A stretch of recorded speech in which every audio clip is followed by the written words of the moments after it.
Yes. आज रविवार को जो ब्राह्मण सभा का ग्वालियर में होली मिलन समारोह हुआ है और होली मिलन समारोह को लेकर के इंद्रप्रस्थ गार्डन गोलक मंदिर पे है।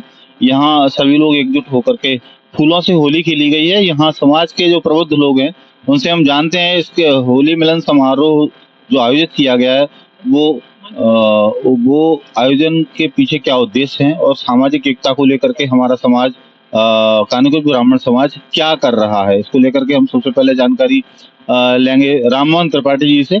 त्रिपाठी जी, देखिए, हम लोग कानपुर ब्राह्मण समाज मंडल से जरूर है, लेकिन हमारी प्राथमिकता समस्त ब्राह्मण, चाहे वो जजौतिया हो, चाहे आदि गौड़ हो, कोई भी हो, ब्राह्मण है और हम उन सब की मदद के लिए हमेशा तत्पर रहते हैं। सामाजिक सरोकारों के काम तो करते ही हैं, साथ ही साथ आर्थिक मदद, अगर किसी गरीब कन्या की कोई शादी विवाह है, कहीं से कोई जानकारी मिलती है कि उस परिवार को जरूरत है, तो हम लोग एकत्रित करके पैसा इकट्ठा करके उनके सहयोग करते हैं। इसके अलावा मैं आपको बताऊं, कोरोना काल में हमारे कानपुर ब्राह्मण मंडल में 2 बच्चियों को गोद लिया था, जो इस वर्ष तीसरा वर्ष है पूरा हुआ, जिनको हमने 24,000 रुपए पर साल के हिसाब से 48,000 रुपए 3 साल लगातार दिए। इस वर्ष जो मुझे जानकारी मिली है वो ये है कि जो सिंगल पेरेंटल बच्चे थे उनको सरकार शासन की ओर से सुविधा मुहैया होनी चालू हो गई है। तो ये हम लोगों की तरफ से एक विशेष सहयोग रहा और वो ब्राह्मण समाज की बच्चियां थी, लेकिन हमको ये नहीं पता वो कहाँ रहते हैं, हमें उनकी पहचान की भी जरूरत नहीं, हमको मदद करनी थी, तो हमने अपने समाज की ओर से मदद की। और आपसे भी मेरा आग्रह है कि अगर कोई ब्राह्मण परिवार में कोई कन्या की शादी हो या किसी को जरूरत हो, किसी को अस्पताल में कहीं कोई भी मदद की जरूरत हो, हम लोग सभी हमेशा तत्पर हैं, सदैव तत्पर हैं और इसके लिए हम अपने समाज को सबको एकत्रित करके इसी काम के लिए प्रेरित करते रहते हैं कि भाई हम लोग सब लोग इकट्ठे होकर एक जो हमारे समाज में जो दबे कुचले जो नीचे लोग हैं उनकी मदद के लिए हम लोग आगे हमेशा आते रहे। बात आई है शिक्षा की, तो शिक्षा को लेकर के जो कानपुर ब्राह्मण समाज है या सर्व ब्राह्मण समाज है, ये सबसे ज्यादा जो वर्तमान में स्थिति जो देखी जाती है वो ब्राह्मणों के जो बच्चे हैं, जो छात्र हैं, उनको बहुत सारी कठिनाइयों का सामना करना पड़ता है। ऐसे में ये समाज उन छात्रों के लिए क्या कुछ करने वाला है और क्या कुछ कर रहा है, इसको लेकर के शशिकांत जी आपसे कुछ जाने। मैं बताना चाहूँगा कि जैसे कि हमारे राममोहन त्रिपाठी जी ने बच्चों के लिए 9 आंगनबाड़ियों का पुनरुद्धार कराया था, जिसमें बच्चे भोजन भी प्राप्त कर रहे हैं, पढ़ भी रहे हैं और उन्होंने जो भी समाज के हित में जो भी काम किए हैं आंगनबाड़ियों में किए हैं। इसके अलावा शिक्षा को लेकर जागृत हैं हम सब लोग, बच्चों को निःशुल्क किताबें उपलब्ध कराते हैं। अगर किसी बच्चे को पढ़ाई में या फीस में कोई दिक्कत आ रही है वो हमारी संस्था से संपर्क कर सकता है, निश्चित तौर पे हम उसकी सभी प्रकार से मदद करने में सहायक होंगे, निश्चित तौर पर हम कह सकते हैं। साथ ही बताऊं, मैं बच्चों की शिक्षा को लेकर वृक्षारोपण कार्यक्रम हमने किया है गर्ल्स कॉलेज मुरार के सामने जो वृक्षारोपण किया गया है, जो आप डिवाइडर के बीच में पेड़ देख रहे हैं, वो हमारे अमित दुबे जी के प्रयास से, अथक प्रयास से समाज के द्वारा किया गया है। आज वो पल्लवित होकर सबको छाया प्रदान कर रहे हैं। हाट लगती है, वहाँ अमीर गरीब सभी लोग छाया का गर्मियों में आनंद लेते हैं।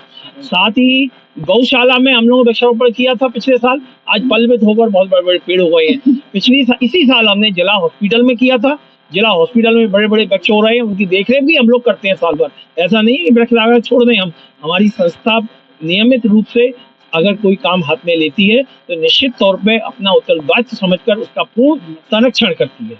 इसमें अजीत जी है, डॉक्टर त्रिवेदी जी है, डॉक्टर त्रिवेदी जी, डॉक्टर साहब जी, मैं भी त्रिवेदी हूँ, तो डॉक्टर साहब से भी जानना चाहूंगा पहले। डॉक्टर साहब, ये जो सामाजिक एकता और अनुशासन की बात की जाती है, इस सामाजिक और अनुशासन से आप कहाँ तक सहमत है और अभी भविष्य में अभी कितनी और आवश्यकता है जो समाज में एकता होना चाहिए या अनुशासन होना चाहिए? अब समाज में हम लोगों को ज़्यादा से ज़्यादा प्रयास करना चाहिए कि हम सब लोग इकट्ठित हो, संगठित हो, समाज के लिए काम करें, आगे गिरे हुए दबे हुए गरीब भाइयों की मदद करें, उनको शिक्षा की, कन्या विवाह की, अन्य सुविधाएं उपलब्ध कराएं। ये सब लोगों का हमारे सब लोगों का दायित्व बनना चाहिए और हम लोग इसमें आगे बढ़कर के काम करने की कोशिश भी कर रहे हैं, करते रहेंगे निरंतर और आगे भविष्य में उम्मीद है कि लोग हमसे जुड़ेंगे और हम उनकी मदद करेंगे। जी, इस बार हमने डॉक्टरों को सम्मानित किया है, जिसमें हमारे बीच डॉक्टर भी उपस्थित हैं। अच्छा, तो इस बार हमारी जो भी समिति ने निर्णय लिया था कि जो समाज हित में डॉक्टर्स अपना काम कर रहे हैं उनको हम सम्मानित करें। तो आज हमने डॉक्टर्स को ही सम्मानित किया था, इसके अलावा हमने किसी नेता को, किसी अन्य को नहीं बुलाया। और निश्चित तौर पर आगे आने वाले कार्यक्रम में हम पत्रकारों का सम्मान करेंगे और उसमें सिर्फ पत्रकार ही हमारे बीच में मंचासीन होंगे। जी डॉक्टर साहब, आप अपना पूरा प्रतिवेदन सुन के आप सम्मानित हुए हैं, तो विश्व मुख्य अतिथि तो इन्हीं को मान सकते हैं आप, है ना। तो डॉक्टर साहब आप अपना पूरा प्रतिवेदन। मैं डॉक्टर जितेंद्र त्रिपाठी जिला चिकित्सालय में अस्थि एवं जोड़ रोग विशेषज्ञ पद पर अभी पदस्थ हुआ हूँ। मुझे अभी ग्वालियर में अगस्त में मेरी पदस्थापना हुई है। मुझे इस कार्यक्रम में आने का आज निमंत्रण मिला, तो मैं अपने बिजी शेड्यूल से टाइम निकाल के यहाँ पे आया और मुझे बड़ी प्रसन्नता है कि सामाजिक एकता और जो समाज का जो कार्य है, नर सेवा नारायण सेवा, जी मतलब हम उस सिद्धांत को और सनातन को मान के काम करने वाले हैं सब, ठीक है ना जी।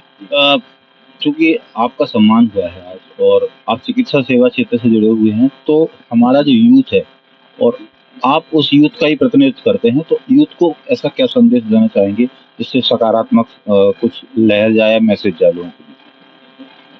यूथ को मैं सिर्फ यही बताना चाहूँगा, जैसे जो अभी अपने देश का वातावरण है, देश में अब अपना जो हिंदुत्व का माहौल है, अपन अपने धार्मिक स्थान, अपने सामाजिक कार्यों में जो रुचि ले रहे हैं, अपने नई नव जो पीढ़ी है उसको यही संदेश दे रहे हैं कि हमको मतलब नर सेवा नारायण सेवा, मतलब समाज, एक अच्छे विकसित समाज के लिए हमें एक बेहतर वो योगदान देना पड़ेगा। आप जिस फील्ड में भी हैं उसमें आप काम करें और सबका सहयोग लेके सबके भाईचारे के साथ आगे बढ़ें। जी मैं आपसे जानना चाहूँगा थोड़ा सा, अजीत दीक्षित जी से मैं थोड़ी सी बातचीत करेंगे हम। ये सबसे बुजुर्ग हमें लग रहा है, हम लोगों में सबसे बुजुर्ग यही दिख रहे हैं। तो एक बड़े होने के नाते, समाज के बड़े होने के नाते आपका क्या मैसेज?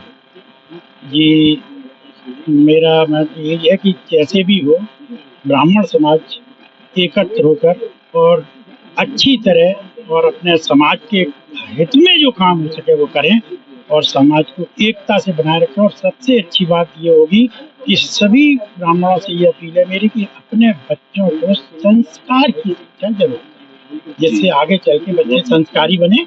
ये है क्योंकि आजकल जो ये मल्टी सिस्टम और ये जो एक दूसरे को जानते नहीं है, इसमें अपने परिवार की थोड़ी कमी आ जाती है परिवार में, कि ये बच्चों को संस्कार बनाए, संस्कारवान बनाए। पैर छूना जो अपने यहाँ है, अगर वो बड़े हैं तो उनका पैर छूना, अगर नमस्ते नमस्ते, तो फिर ये है कि फिर वो बाद में हाय हो जाती है।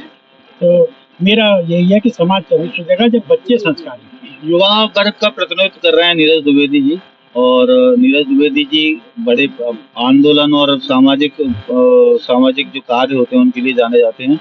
थोड़ा सा इनसे भी जानना चाहेंगे, समाज में जागृति के लिए द्विवेदी जी क्या करने वाले हैं, क्या कर रहे हैं?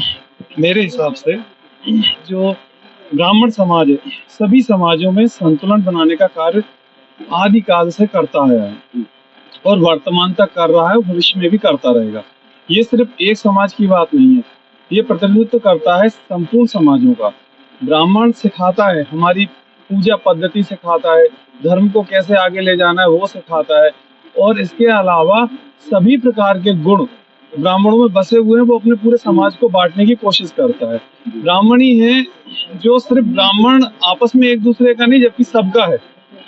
राष्ट्रीय लेवल पे, अंतरराष्ट्रीय लेवल पे आप देखें तो ब्राह्मण ही है जो समय को समझ पाता है, क्योंकि आज के समय में इंसान को समझना तो बहुत मुश्किल है, समय को ब्राह्मण समझ पाता है और वो उसी हिसाब से पूरे समाज को परिवर्तित करने की क्षमता भी रखता है। चाहे वो मौर्य काल हो, वहाँ चाणक्य जी ने जिस प्रकार से समाज को एक दिशा दी है, वही आज भी हम सभी ब्राह्मण मिलकर समाज में एक नई चेतना पैदा करने के लिए प्रयासरत हैं। चाहे राम मंदिर हो, कुछ भी चीज हो, तो धर्म के प्रति हम निष्ठावान हैं और सभी लोग लगातार धर्म के लिए निष्ठावान रहेंगे। जी मैं अब थोड़ा सा चर्चा है, 1 मिनट आपको रोकूंगा मैं जहाँ हमारे मार्गदर्शक हैं और आपसे मैं कुछ कहना चाहूंगी। होली मिलन समारोह ब्राह्मण समाज का हुआ है, इसको लेकर के आपके 2 शब्द जो आप पूरे समाज को देना। ये हमारा कानपुर ब्राह्मण समाज का होली मिलन समारोह जो हुआ है, तो वो स्नेह प्रेम का प्रतीक है और ये आयोजन एक दूसरे को जोड़ने के लिए होते हैं। इस तरह जो है जगत गुरु ब्राह्मण, ब्राह्मण गुरु सन्यासी, हमारा जो ब्राह्मणता का है सभी को जो है उचित शिक्षा और मार्गदर्शन जो है इसके द्वारा संदेश भेजता है जी और अच्छे कार्य करने के लिए जो है उनको मार्गदर्शन बताते हैं। तो ये हमने आज बात करी कानपुर ब्राह्मण समाज का जो कार्यक्रम होली मिलन समारोह का हुआ था, उसमें बात की, लोगों से जाना कि ये कार्यक्रम का उद्देश्य क्या था और इस कार्यक्रम को करने के पीछे कौन कौन लोग हैं और इससे क्या मैसेज पूरे समाज में जाने वाला है। ये आने वाले समय में बहुत कुछ साफ साफ होगा कि सामाजिक एकता को कितना बल देता है ये इस तरह के जो होली मिलन समारोह जो होते हैं सामाजिक स्तर पर। मेरा मानना यह है कि ब्राह्मण सिर्फ ब्राह्मण होना चाहिए। कानिकुब्ज और भार्गव और सनाड्य और सरयू पारी और इस तरह की जो अलग अलग खापें बनी है ब्राह्मणों में, सब समाप्त होकर के ब्राह्मण को सिर्फ एक ब्राह्मण होना चाहिए, तभी सामाजिक एकता सामने निकल करके आएगी और उसका जो सकारात्मक उद्देश्य है वो सामने आएंगे। मैं Dharmendra Trivedi, the grip news Gwalior से।